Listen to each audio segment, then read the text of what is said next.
The return of Esther. The loud crack of glass echoed through the sleek, modern restaurant, causing every conversation to come to a halt. It was the kind of place where everything was polished, too perfect, and expensive, where the smallest disruption was enough to make heads turn. But when Joseph Azazel, Korea's deadliest mafia boss, watched the wine glass slip from his hand and shatter onto the marble floor, no one dared breathe a word. His mind was a storm, his entire body paralyzed with shock. His heartbeat thundered in his ears.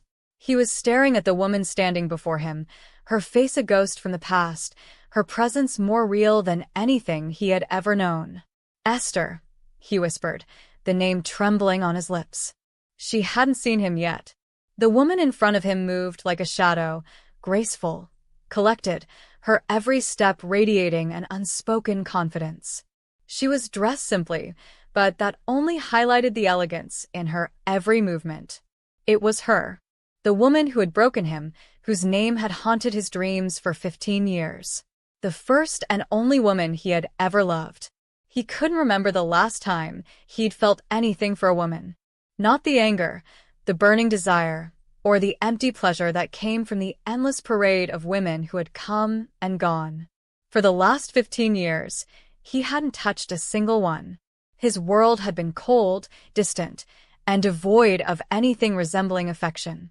But now she was here, standing just a few feet away. And suddenly, nothing else mattered. His breathing quickened. "Esther," he repeated, his voice louder this time, his body rising from his chair as if it was being pulled by some invisible force. She turned at the sound of her name, and the instant their eyes locked, the world seemed to stand still. Her face was as familiar to him as his own, though time had added lines to her face, a hint of weariness in her eyes.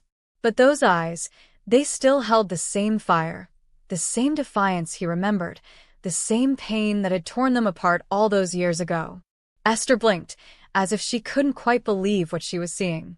And then, just as quickly, her eyes went cold, like a mask falling into place. "What are you doing here, Joseph?" she asked, her voice sharp, controlled. For a moment his mouth went dry. This wasn't the reunion he had imagined in his mind. He had expected anger, bitterness, maybe even hatred. But her words, so composed, so calculated, cut deeper than he had prepared for. Joseph stepped forward, ignoring the shocked looks from his bodyguards and the restaurant staff who had stopped moving. "I didn't think I'd ever see you again," he said, his voice low but thick with emotion. "Not after everything." Esther's gaze never wavered. "Well, it's been a long time. You don't expect things to stay the same, do you?" She paused, her eyes searching his face, as if trying to find something. "I never thought I'd see you again either. But here we are." His chest tightened as 1,000 memories rushed at him, long nights spent waiting for her in the cold, the warmth of her smile, the way she had looked at him when everything was still possible. But that was a lifetime ago. The years had hardened him, twisted him into something unrecognizable. She had left him with nothing but a deep, gnawing emptiness. And now, here she was just a few steps away, and the distance between them felt more than physical. It felt like a chasm, something that had only deepened with time. "You shouldn't have come back," he said quietly, almost pleading. The words were harsh, but they carried an edge of vulnerability he hadn't expected to show. "I didn't." "You didn't what?" She cut in sharply, her voice rising for the first time. "You didn't wait for me? You didn't think I would come back after what you did?" Her eyes flashed with a mix of fury and something else he couldn't quite place. Joseph flinched. The words were like daggers, piercing the carefully constructed armor he had built around his heart. "You left me. You left me, Esther. You think it was easy for me." He gripped the edge of the table, the force of his anger making his hands shake. "You think I didn't want you back?" "But I couldn't," his voice faltered. She took a step toward him, her eyes never leaving his. "You couldn't? Or you didn't want to? What happened to you, Joseph? What happened to the man I knew?" He closed his eyes for a moment, the weight of the past crashing down on him. "I became the monster I had to be," he whispered, the truth burning in his throat. "The man I had to be to survive." Her expression softened for a brief moment, but she quickly masked it. "I'm not here for your pity, Joseph," she said, her voice cold again. "I'm here because I have a job to do. And I don't need you or your empire for that." Joseph felt his chest tighten. His pulse raced. Her words were like a slap in the face. "You think you can walk away from me that easily?" he asked, his voice barely a whisper. "You don't get to come back into my life and pretend like it's nothing." For a moment, Esther said nothing. Her gaze hardened, and the air between them thickened with tension. "You still don't get it, do you?" she asked, her tone low and deadly. "You never understood me, Joseph. And you never will." The room seemed to close in around them. Every movement felt too slow, too deliberate. Joseph took a step forward, but Esther stepped back, her eyes never leaving his. "You still think you can control everything," she said, almost regretfully. "But you can't. Not anymore." Before he could respond, she turned and walked away, leaving him standing there, paralyzed. Joseph didn't move. His body was rigid, his mind racing. He couldn't let her walk away from him again. Not this time. Not after everything he had gone through to find her. But she was gone. And that's when the first twist hit him. A small, folded piece of paper lay on the floor, next to the broken glass. Joseph's breath caught in his throat as he bent down and picked it up. Unfolding it slowly, he read the words written in a scrawl he would recognize anywhere. "You thought I was gone, but you're the one who's been lost this whole time." His heart pounded as the weight of the message settled over him. A cold chill ran down his spine. Esther wasn't just back. She had a plan, and it was one that would shake his empire to its core. The game was on. Subscribe to this channel to support our growth. The first move. Joseph stood frozen, staring at the crumpled piece of paper in his hand. He could still feel the weight of her presence, the fire in her gaze. She had left, but her words, the ones she hadn't said, lingered in the air like smoke. He slowly crumpled the paper and shoved it into his pocket, a slow rage simmering in his veins. His eyes flickered to the broken glass on the floor. The sound of it still echoed in his mind, a cruel reminder of the walls he had built around himself, walls that were now crumbling, piece by piece. He didn't know what to do, where to go from here. But he knew one thing for sure. He wasn't going to let her walk away again. His mind raced. Esther had been gone for 15 years, and in that time, he had buried any semblance of weakness. He had turned into the very thing he once despised, the monster his family had created. And now, after everything he had fought for, she was back, and she was nothing like the girl he remembered. She was harder, colder, and far more dangerous than he could have ever imagined. But she was still the same woman who had once held his heart. The woman who had once made him believe in something other than power and control. The woman who had made him feel alive, if only for a moment. He stood there for a long time, the silence of the restaurant pressing in on him. His bodyguards were waiting outside, probably growing nervous, but he didn't care. All he could think about was Esther and the unfinished business between them. Esther wasn't far. In fact, she was closer than he realized. The moment she stepped out of the restaurant, she didn't run. She couldn't. She had never been able to outrun him, not completely.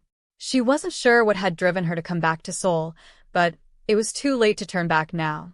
The scars of the past had caught up with her. She could feel them at her throat, at her wrist, and in the deep, gnawing pit of her stomach. She hadn't expected him to be here. The last time she had seen him, she was just a girl with dreams that hadn't yet been shattered. But Joseph Azazel had a way of making people pay for their mistakes, and for hers, the price had been steep. As she walked through the dark streets, she could feel the weight of his gaze still on her. He was watching her, and it made her stomach tighten with a mixture of fear and something else, something she had buried long ago. She had tried to forget him, to erase him from her memory, but every corner she turned, every quiet moment, brought him back to her. She knew what he was capable of. She knew that the man she had once loved had turned into a force of destruction. But even now, after everything, a part of her still wondered if there was any hope left for them. It wasn't love. It couldn't be. It had been years, and so much had changed. But there was something about Joseph, something dark and dangerous, that still called to her, no matter how hard she tried to resist. Joseph's phone buzzed, breaking him out of his thoughts. He answered without checking the caller ID. "Sir, we've located her," his head of security said, his voice professional but urgent. "She's in an apartment complex near the city center. We've got eyes on her. She's not leaving." Joseph's heart skipped a beat. "Don't approach her yet.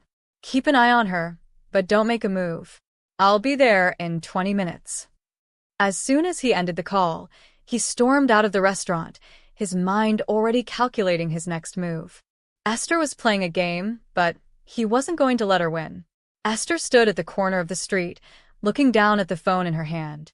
The message from Joseph still burned in her memory. "You thought you could escape me, but you never could." His words weren't just a threat. They were a promise.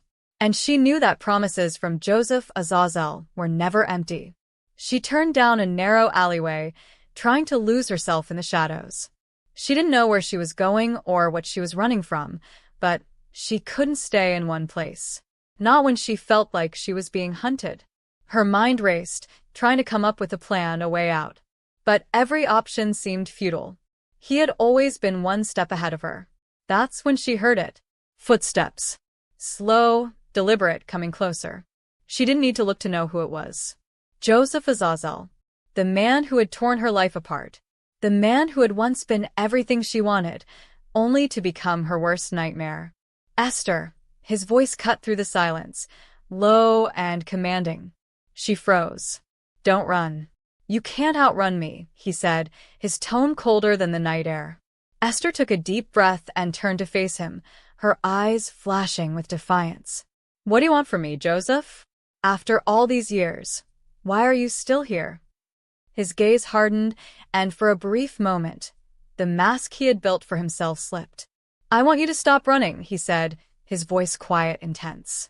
"I want you to stop pretending like you don't remember everything." Her heart pounded in her chest as she took a step back. "You destroyed my family, Joseph. You don't get to come back and pretend like nothing happened."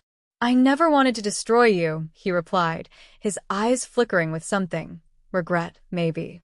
"But you left me with no choice." "You could have chosen differently," she said through gritted teeth. "You chose power, Joseph. Not me." "And now I choose you," he said, his voice steady, final. The words hit her like a punch to the gut. She didn't know whether to laugh or cry.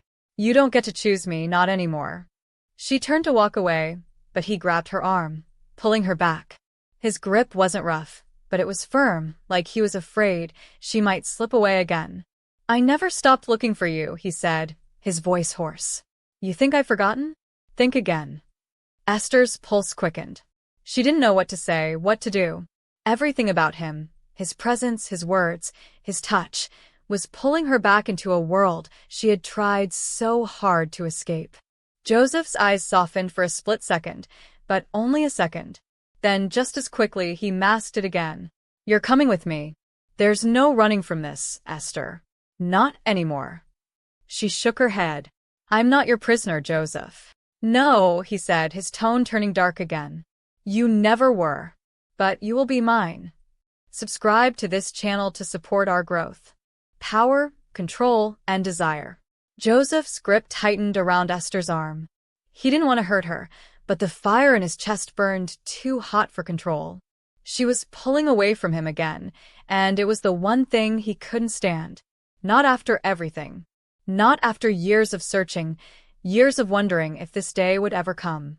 "You're not running away from me again, Esther," he said, his voice dark with promise. She yanked her arm free, but he didn't let her move far. His eyes, the ones that had once held only calculated coldness, now burned with something else, something raw, dangerous, and desperate. She turned toward him, her face set in an expression of pure defiance. "You think you can just walk into my life like this and take everything back?" Her voice was a low growl, each word edged with anger, but there was something deeper. A crack in her composure he could see if only he cared to look closer. "You ruined my family, Joseph. You think I'll forget that?" Joseph's jaw clenched, but he didn't flinch. He had heard the words too many times over the years. He had seen the pain, felt it in his own soul as it echoed through her. He had never meant to destroy her. He never wanted to be the villain in her life. But sometimes, in this game, there were no other roles to play. I didn't ruin anything, he said, his voice dangerously calm. I didn't do half the things you think I did. Oh, really? She laughed bitterly, though the sound was more like a sob caught in her throat. You didn't have your family destroy mine? You didn't watch my father beg for his life and then make sure he was buried in debt until we had nothing. Joseph's eyes darkened, but he didn't step away. There was too much at stake, too many old wounds that hadn't healed. I never asked for any of this, he muttered. I was a kid, Esther. A kid who got caught up in a world I didn't understand. My family made their choices. I made mine, but I never meant for you to get caught in the crossfire. She shook her head, her eyes gleaming with unshed tears, the weight of years pressing down on her shoulders. That's the problem, Joseph. You never meant for it to happen, but it did. It always does, doesn't it? She turned away from him, as though she couldn't look at him any longer, the hurt too raw, too real. Joseph's mind raced. He couldn't let her slip away from him again. Not like this. Not after everything he had done to get here. Not after everything he had become. I'm not here to explain myself, he said, his voice rough with emotion. I'm here to make sure you don't ruin everything again. Esther froze. The words cut through the tension like a knife. Slowly, she turned to face him, her eyes wide with disbelief. What do you mean by that? Joseph took a step forward, closing the distance between them. His chest tightened with a feeling he hadn't let himself experience in a long time. Hope. Hope that somehow, against everything, they could still find their way back to each other. I'm not the man I was back then, he said, his voice thick with conviction. I'm not asking you to forgive me, but I'm asking you not to destroy what's left of us. Not again. Not after all this time. Esther's eyes flickered. She didn't speak at first, only stared at him with a kind of disbelief that cut deeper than he'd ever imagined. He couldn't blame her for it. He was a monster. He had built an empire on the ashes of everything he'd once loved, and he had done it for one reason: control. The very thing he had lost with her. What are you asking for, Joseph? She whispered, her voice barely audible. Because I'm not the same girl I was 15 years ago. I'm not the girl who believed in your promises. I'm not the girl who thought you would change. Joseph reached out, his hand hovering in the air for a moment before he dropped it. He was still trying to figure out how to get through to her, how to make her understand the gravity of what he was willing to do. He had always been the one in control. But now? Now, she had a power over him that he couldn't explain. I don't want your forgiveness, Esther, he said softly. I want you to stop running from me. The words hung in the air, both an admission and a plea. He wanted her, but more than that, he needed her. The silence between them was unbearable, the weight of the past crushing them both, the space between them filled with 1,000 unspoken words. For a long moment, neither of them moved. Neither of them spoke. Joseph could hear the faint hum of the city outside, the distant sound of traffic, the murmur of voices in the streets. But all of it felt so far away, like it was happening in a different world entirely. The only world that mattered was the one in front of him, the one where Esther was standing just a few feet away, her eyes filled with so much hurt and so much love. You think you can fix this? Esther's voice was raw now, trembling. You think you can just come back into my life and make everything okay? You can't. You broke me, Joseph. You destroyed me, and now you think a few words can undo that. Joseph's throat tightened, his breath coming in shallow gasps. He hadn't prepared for this. For her to be so broken. For her to see him as the villain in her story. But he couldn't change the past. He could only fight for the future. I never wanted to destroy you, he said quietly. I wanted to save you. I wanted to make it right. But I was too damn proud to admit it. And now, here I am, trying to make up for everything I never did before. But I'm not going to let you leave again. I can't. Not now. Esther didn't speak. She only stared at him, the weight of his words hanging in the air between them. He could see the fight in her eyes, the war between love and hatred, between wanting him and wanting to run. But something was shifting. Slowly, imperceptibly, she took a small step toward him. Her body language was a quiet surrender, the kind that made his heart beat faster, the kind that made him feel like he might have a chance after all. Her gaze softened, the anger in her eyes fading into something else, something he couldn't quite name. "I can't keep doing this, Joseph," she whispered, her voice barely a breath. "I can't keep pretending I'm okay when I'm not. I can't keep pretending that I don't care." Joseph's chest tightened as she reached up, her hand trembling as she touched the side of his face. It was a gesture so soft, so vulnerable, that it almost broke him. "I'm not asking you to care," he whispered back. "I'm asking you to stop running from me. From us." For the first time in 15 years, Joseph felt a sliver of hope, a chance that they could somehow rebuild what had been lost. But there was no guarantee. There never had been. Subscribe to this channel to support our growth. The Heart of the Dragon. The city was alive with movement, the pulse of soul beating in every street, every car, every whisper in the dark. Joseph's eyes, however, were fixed on one thing: Esther. She stood by the window in his penthouse, her back to him, her silhouette framed by the soft light from the city below. The air between them had changed, shifted, like a storm had passed through and left them both standing in the aftermath, uncertain and exposed. He watched her, his gaze lingering on the curve of her shoulders, the way her hair fell in waves down her back. She was the same and yet different, both an echo of the past and something new, something fierce and untouchable. For a long time, neither of them spoke. The silence felt heavy, a weight neither of them seemed ready to lift. But Joseph knew it was time. Time to stop pretending. Time to stop running from the truth. He took a step closer, his footsteps muffled by the thick carpet. He could feel the tension in the air, thick and suffocating. They were both trapped in a web of their own making, and no matter how much they wanted to break free, they couldn't. "Not yet." "Esther," he said, his voice low, tentative. She didn't turn, didn't acknowledge him.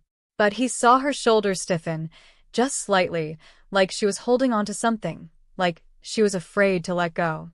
"I know you're angry," he continued, his words slow measured. "I know you have every reason to be. But I can't keep pretending that I'm not part of your story. I can't keep running from this, from us." Her fingers curled around the edge of the windowsill, and for a moment, Joseph thought she might break. The expression on her face was unreadable, distant. She wasn't looking at him. Instead, she was staring out at the city, her eyes lost in the lights and shadows. Finally, after what felt like an eternity, she spoke, her voice barely above a whisper. "You're not part of my story anymore, Joseph. You stopped being that the moment you let your family destroy mine." Her words hit him like a punch to the gut. He wanted to argue, to explain himself, to tell her everything he had never said before, but he knew it wasn't that simple. He couldn't undo the past, no matter how much he wished he could. "I didn't want that," he said quietly, his voice raw. "I didn't want any of it. I never wanted to hurt you. I never wanted to be the reason your family paid the price." She turned then, her eyes meeting his for the first time. There was so much in those eyes: pain, anger, sadness, but also something else. Something he couldn't quite place. Something that made his chest tighten. "I know you didn't," she said, her voice breaking slightly. "But you were. Your family was. And you were part of it. I don't know if I can ever forgive you for that, Joseph. I don't know if I can ever forgive myself for loving you." His heart lurched. The words were like a dagger to his chest. But he didn't flinch. He couldn't afford to. "Not now." "I know you can't," he whispered, stepping closer until there was only a breath of space between them. "I don't deserve your forgiveness. I never did. But I need you to understand something. Everything I've done, every decision I've made, it was to fix what I broke. It was to fix what my family broke." She shook her head, her eyes burning with unshed tears. "Fix it? You can't fix this, Joseph. You can't undo the damage. You can't just sweep it all away with a few words. I know, he replied, his voice thick with emotion. I can't fix it. I can't make it right. But I can make sure it never happens again. I can make sure you and your family are safe. Esther looked at him, then really looked at him. The coldness in her eyes was gone, replaced by something softer, something more vulnerable. And in that moment, Joseph knew. He knew that no matter what had happened, no matter how much they had hurt each other, she was still the one person who could break him, still the one person who could make him want to be something better. I don't want your protection, Joseph, she said, her voice steady, though there was a hint of desperation in it. I don't need you to fix anything. I just need you to leave me alone. The words were like a slap in the face, but he didn't back down. He couldn't. I can't do that, he said, his voice low, unwavering. I can't let you go again, Esther. Not after everything. Her eyes flashed with something, fear, frustration, maybe even hope. But whatever it was fleeting. She looked away, her hand brushing the pink scarf that still hung around her wrist. The one he had never let go of. Why do you still have that? She asked, her voice soft, almost like a plea. Joseph reached out, his fingers brushing lightly against the fabric. He had never told her why. Maybe he hadn't even known himself. But in that moment he realized the truth. The scarf was a reminder of everything he had lost and everything he was willing to fight for. I never let go, he said quietly. I couldn't. Her eyes widened slightly, and for a moment, it felt like everything had stopped. Like the world had stopped turning, and it was just the two of them, standing there in the quiet. You've been looking for me, she whispered, her voice breaking. Haven't you? Joseph nodded slowly, the weight of her words settling in his chest. I've been searching for you for 15 years, Esther. I thought you were gone. But I couldn't let you go. I never could. Tears welled in her eyes, but she didn't let them fall. She turned away, walking back to the window, her body stiff with emotion. Joseph followed her, his heart pounding in his chest. The room felt smaller now, like the space between them was shrinking with each passing second. I never wanted this life for you, he said, his voice barely above a whisper. But it's the only one I know. It's the only one I've ever known. She didn't respond, but he could feel the tension in her shoulders, the way her body had stiffened in a way that made her seem so far away, even though she was right in front of him. I'll do anything to make it right, he continued, his voice thick with emotion. Anything, Esther. For a moment, she didn't move, didn't speak. Then, finally, she turned to him, her face wet with tears, but her eyes as determined as ever. You can't make it right, she said quietly. But you can make sure I never have to be part of this again. Joseph's heart sank, and for a moment, he didn't know how to respond. He had never imagined she would say this, never imagined that after everything, she would still want to walk away. But then, as she turned to leave, he reached out, grabbing her wrist with a desperation that surprised even him. Don't leave me, Esther, he said, his voice hoarse with the weight of everything he had never said. Please, don't leave me again. She froze, her body trembling in his grip, but she didn't pull away. She didn't say anything at first, but when she finally spoke, her words were soft, almost imperceptible. You have to let me go, Joseph. If you really love me, you'll let me go.